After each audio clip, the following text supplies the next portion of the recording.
Magandang araw at pinagpalang buhay mula sa Hardinerong Kalumpitenyo.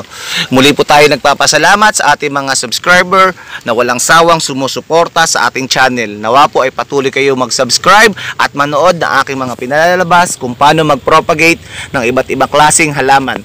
Ngayon po ay gagawa tayo kung paano mag-propagate ng golden pothos.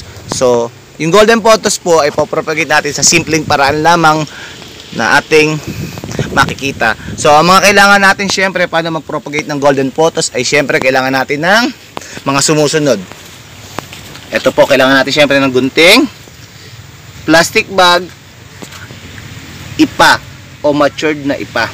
So, syempre kailangan din natin, higit sa lahat, kailangan natin ng pothos kung saan tayo puputol. Ito po yung pothos namin na nahingi rin sa baryo namin sa paligid. So, gawin natin yan yung po-propagate natin kung paano. So, unang-una, siyempre, kailangan natin ng gunting.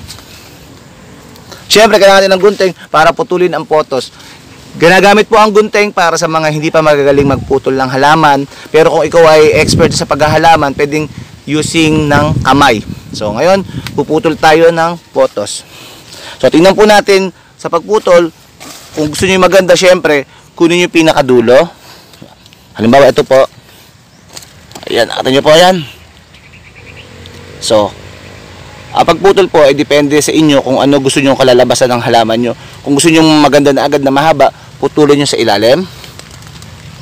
Kung gusto nyo dito lang sa simple, putulin nyo dito. So, dito lang po tayo para maganda yung tayo ng halaman. So, putulin po natin sa pinaka gitna na lugar. Okay? Yan po yung isang putol ng pothos natin. Ito po.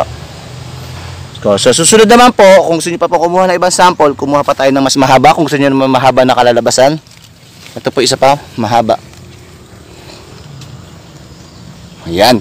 Pumutol naman po tayo ng mahabang hanggang dito. Ayan po. So, after po nito, ay pagkaputol nito, ay tatayin na natin yung ating mga naputol. So, ito yung isa na mahaba. At kukunin naman natin yung isang maikli. Nasaan ba yung maikli? Wait lang. Ayan. Yan po yung maikli na golden pothos. So, kailangan natin ng plastic na maliit para doon sa maliit na pothos at malaki naman para doon sa malaking, sa mahaba natin pothos na pinutol. So, tara, simulan natin magtanim. So, kailangan natin gawin, syempre, kailangan natin ng hindi bulok na ipa, kundi ganito lang po yung tamang pagkabulok, yung hindi na masyado madikit. Kasi alam nyo po kagandahan nito, yung ganitong klaseng ipa. Sa mga nagtatanong, ba't nagtataka sila doon sa mga show ng mga group chat regarding halaman, bakit puro ipa ang ginagamit sa nursery. So minsan po i-explain natin kung bakit ganun ang kailangan. So ngayon, ito po ang ating kailangan. Yung ganito lang ha, saktong bulok lang, hindi sobrang bulok na bulok. Yung ganito lang po. So, kumuha pa tayo since kulang yung ipa natin. Kuha tayo sa tabi. Ito po. Kamayin na lang natin. Para sa ating tatanim.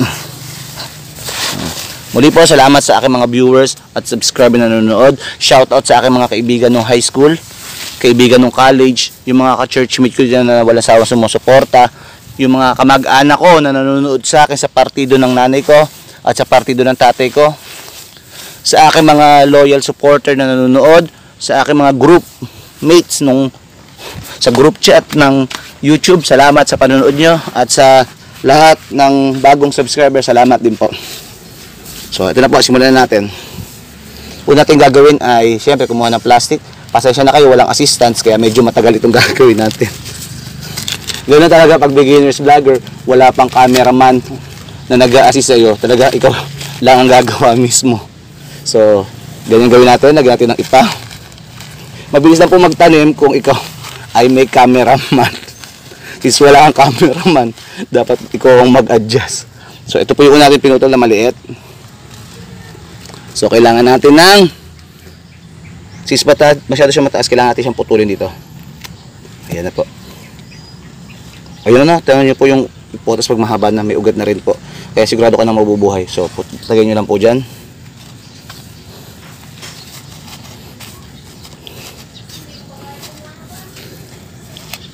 Okay. Tingnan nyo po.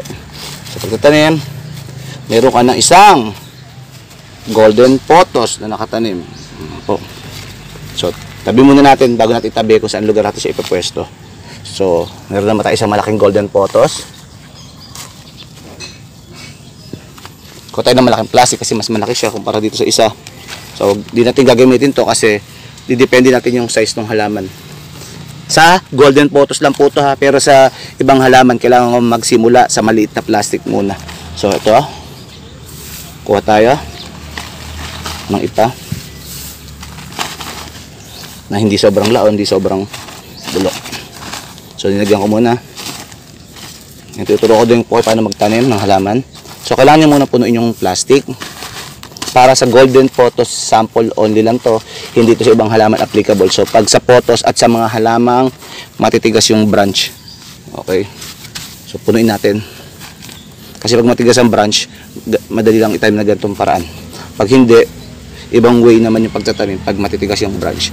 So, tusukin natin. Gamitin natin yung gunting na ginala natin para itusok yung pothos na malaki. So, nakita natin yung malaki. Since ito lulubog lang to sa lupa, putulin natin to.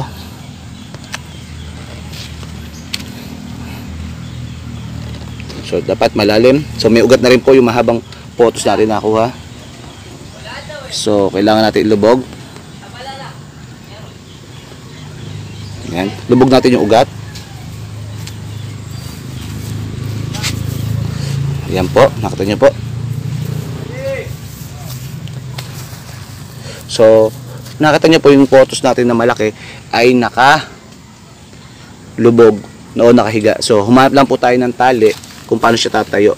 Ay tali at stick.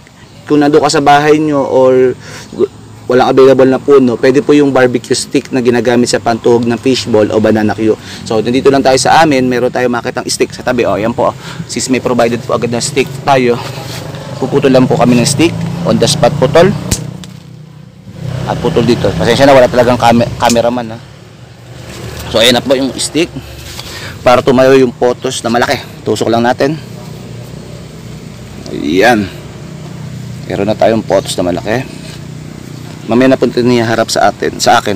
So, kumuha po tayo ng tali. Siyempre, para tumayo yung pothos. Kumahanap lang po tayo ng tali. Ito po, since pinagkalooban din tayo ng tali sa paligid, may tali na tayo. Salamat po sa subscriber ko ulit at sa panonood ng aking harinerong kalumpitenyo. Teka lang po, wala pa po, di po putol. Yan. So, tatali po natin yung ating pothos para tumayo. So, tatayo ko lang po yung camera para makita nyo yung sample. Since wala tayong cameraman, iniwanan tayo ng cameraman. Sadali lang po hihiga ko lang mag-isa. So, ayan po, tali natin maayos.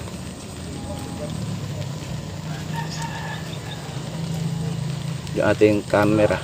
Pag siguro malaki na yung channel ko, magkakaroon tayo ng cameraman para lalo mas maganda yung aking presentation. Minsan po kasi wala tayong cameraman kasi pinipilit ko lang po yung kamag-anak ko o yung mga kaibigan ko dito na maging cameraman ko.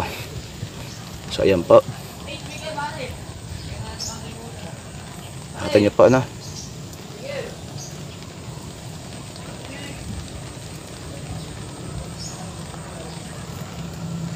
Huwag niyo po natin higpitan, masyado mahigpit pa rin tali ko para nakakagalaw pa rin yung halaman pag hinahangin. Huwag niyo masyadong higpitan pag naggagawa ka ng bagong pang ganyan. So ayan, tayo natin.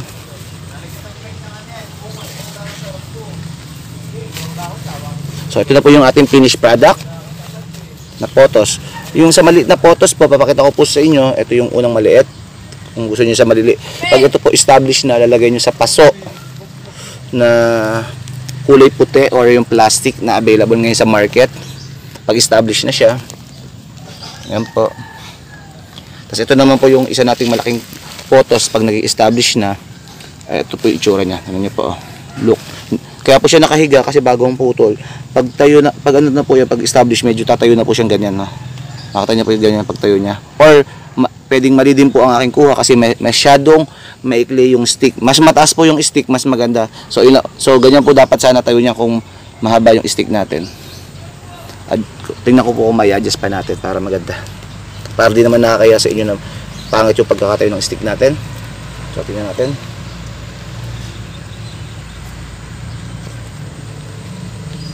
Ayan. So ayan po, tatayo na natin dito hanggang dito. Kulang po ulit tayo ng tali. On the spot to ulit, walang cut. Kasi pakita ko sa inyo yung actual video pag naglilibang ka sa bahay, nakita nyo yung na hindi perfect talaga yung pagtatanim. Talagang napag-aaralan unti-unti. Teka lang po luwagan natin ng konti pa.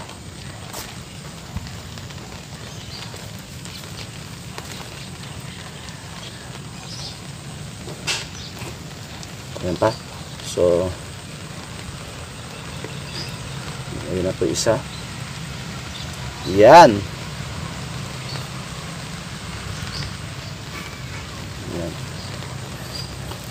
So ayan po yung finished product ng ating stick na una. Ganyan po siyang kaganda.